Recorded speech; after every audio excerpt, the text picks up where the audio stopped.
দিনটা ছিল 21st December রবিবার। আজ ছিল আমাদের ক্লাবে অর্থাৎ নবীন ক্রাশ সংসদ ক্লাবে রক্তদান শিবির অনুষ্ঠান। ছোটবেলা থেকেই এই ক্লাবের সাথে আর এই মাঠের সাথে ওতপ্রোতভাবে জড়িত।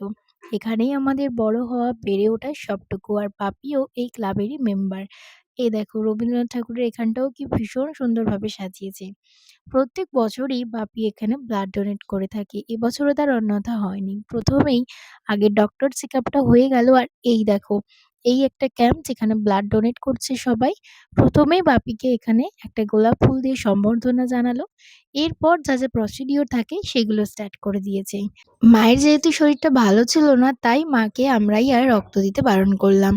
আর বাপি প্রায় ১৩ থেকে ১৪ বছর ধরে ব্লাড ডোনেট করছে। তাই মনের ভয়টাও অতটা আর কাজ করে না। আমার ইচ্ছা করে কিন্তু এতটাই ভয় লাগে না তাই আর কখনো সাহস হয়ে ওঠেনি। আর এই যে এখানে সবথেকে বড় ফটোগ্রাফার দাঁড়িয়ে তার ভাইটোর ব্লাড ডোনেটের ভিডিও করছে।